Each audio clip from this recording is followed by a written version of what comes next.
اعوذ باللہ من الشیطان الرجیم بسم اللہ الرحمن الرحیم وبہ نستعین وصلی اللہ علی محمد وآلہ الطیبین الطاہرین اللہم صلی علی محمد وآل محمد وعجل فرجہم اما بعد فقد قال اللہ تبارک وتعالی فی محکم کتابہ المبین والمتین والحسین بسم اللہ الرحمن الرحیم اقیم الصلاة نماز قائم کرو اللہم صلی علی محمد وآل محمد وعجل فرجہم۔ سامعین گرامی قدر، نماز کی فضیلت کے حوالے سے قرآن مجید کی آیت کا ایک مختصر سا حصہ آپ سب کی خوبصورت اور شاداب فکروں اور سماعتوں کی نظر کرنے کا میں نے شرف حاصل کیا ہے۔ گزشتہ گفتگو میں نے نہایت ہی اختصار سے بیان فرمایا تھا کہ نماز قائم کرنے سے کیا مراد ہے اور نماز اول وقت میں پڑھنے کا فائدہ کیا ہے۔ آج بھی اسی موضوع کو آگے بڑھاتے ہوئے بلا تمہید و تاخیر نماز کی فضیلت کے حوالے سے ایک واقعے سے اپنی گفتگو کا آغاز کرتا ہوں، اور وہ یہ کہ ایک بندہ جناب رسول خدا صلی اللہ علیہ وآلہ وسلم کی خدمت میں حاضر ہوا، اور حاضر ہو کے اس نے سلام عرض کیا، اور سلام کے بعد عرض کرتا ہے کہ یا رسول اللہ، کیا وجہ ہے کہ ہمارے گھر سے پریشانیاں اور نحوستیں نہیں جا رہی ہیں؟ تو جناب رسول خدا نے ارشاد فرمایا کہ تم نماز پڑھا کرو، تمہارے گھر سے تمام تر پریشانیاں اور نحوستیں چلی جائیں گی، ختم ہو جائیں گی، دفع ہو جائیں گی۔ اب یہ بندہ عرض کرتا ہے کہ یا رسول اللہ، میں تو نماز پڑھتا ہوں، پھر بھی کیا وجہ ہے کہ ہمارے گھر سے پریشانیاں اور نحوستیں نہیں جا رہی؟ تو اب جناب رسول خدا نے ارشاد فرمایا کہ اچھا، جب تم نماز پڑھتے ہو تو تم اپنے ساتھ اپنی اہلیہ کو، اپنی بیوی کو، اپنی زوجہ کو، اپنی بیگم کو بھی نماز پڑھنے کی تاکید کرو۔ اب یہ بندہ کہتا ہے کہ یا رسول اللہ، میں بھی نماز پڑھتا ہوں، میری بیوی بھی نماز پڑھتی ہیں، پھر بھی کیا وجہ ہے کہ ہمارے گھر سے پریشانیاں اور نحوستیں نہیں جا رہی؟ تو اب جناب رسول خدا نے ارشاد فرمایا کہ اچھا، جب تم نماز پڑھتے ہو، تمہاری اہلیہ نماز پڑھتی ہیں، تو تم اپنے بچوں کو نماز پڑھنے کی تاکید کیا کرو، کیونکہ روایات میں بھی ہے کہ جب بچہ 7 سال کا ہو جائے تو جیسے بھی ہو اس کو نماز پڑھنے کی تاکید کرو، اس کو نمازی بناؤ، کہ تاکہ جب وہ بالغ ہو جائے، جب وہ عاقل ہو جائے تو تمہیں اس کو نماز کے لیے پڑھنے کے کہنے کی ضرورت نہ پڑے،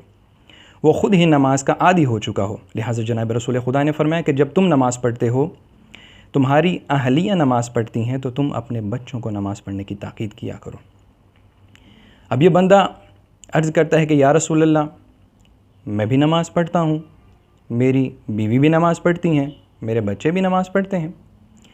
پھر بھی کیا وجہ ہے کہ ہمارے گھر سے پریشانیاں اور نحوستیں نہیں جا رہی؟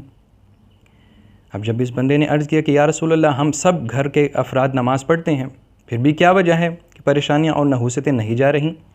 تو اب جناب رسول خدا نے ارشاد فرمایا کہ اچھا، جب تم نماز پڑھتے ہو، تمہاری اہلیہ نماز پڑھتی ہیں، تمہارے بچے نماز پڑھتے ہیں، تو تم ایسا کرو کہ اپنے اہل محلہ کو نماز پڑھنے کی تاکید کیا کرو، کہ تاکہ وہ سب کے سب نمازی بنیں۔ اب یہ بندہ عرض کرتا ہے کہ یا رسول اللہ، میں بھی نماز پڑھتا ہوں، میرے بیوی بچے بھی نماز پڑھتے ہیں، اور میرے اہل محلہ بھی نماز پڑھتے ہیں، پھر بھی کیا وجہ ہے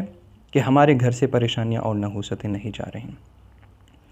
اب جب اس بندے نے عرض کیا کہ یا رسول اللہ، ہم سب کے سب نمازی ہیں، میرے گھر والے بھی نمازی ہیں، میں بھی نمازی ہوں، میرے اہل محلہ بھی نمازی ہیں، پھر بھی کیا وجہ ہے کہ ہمارے گھر سے پریشانیاں اور نحوستیں نہیں جا رہی؟ تو اب جناب رسول خدا نے ارشاد فرمایا کہ اچھا، جب تم سب کے سب نمازی ہو تو اب تم ایسا کرو کہ اپنے گھر واپس جاؤ، تمہارے گھر کے سامنے ایک درخت ہے، اس درخت میں ایک گھونسلہ ہے، اس گھونسلے میں ایک بے نمازی انسان کی مردہ ہڈیاں رکھی ہوئی ہیں، جب ہوا چلتی ہے، ہوا ان ہڈیوں سے مس ہو کر تمہارے گھر میں داخل ہوتی ہے، اس لیے تمہارے گھر سے پریشانیاں اور نحوستیں نہیں جا رہی۔ تم ان ہڈیوں کو اس گھونسلے سے دور پھینک کر آؤ، فضا صاف ہوگی، تمہارے گھر کا ماحول صاف ہوگا، اور تمہارے گھر سے پریشانیاں اور نحوستیں ختم ہو جائیں گی۔ دیکھیں سامعین گرامی قدر، ایک بے نمازی انسان کی مردہ ہڈیوں کی یہ نحوست ہے کہ ہوا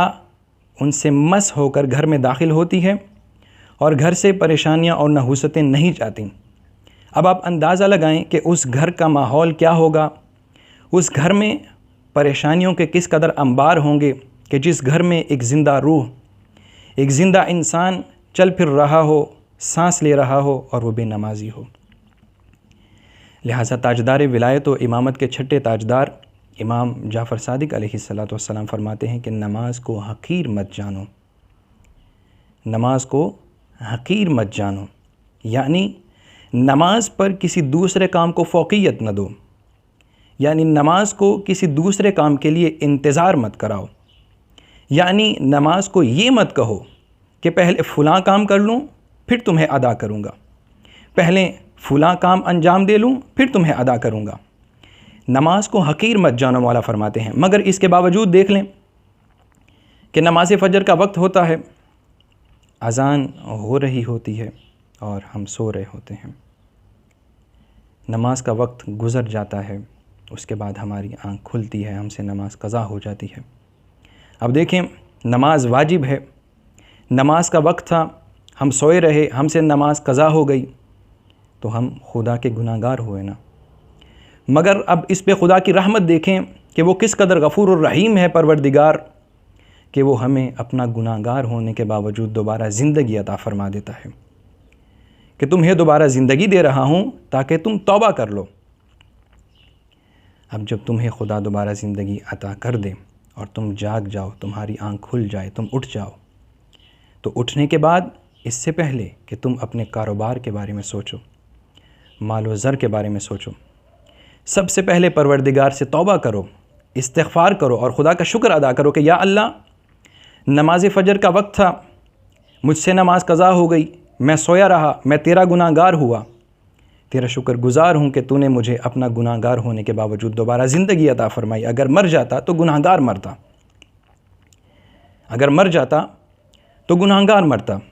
لہٰذا پروردگار سے دعا ہے کہ مولا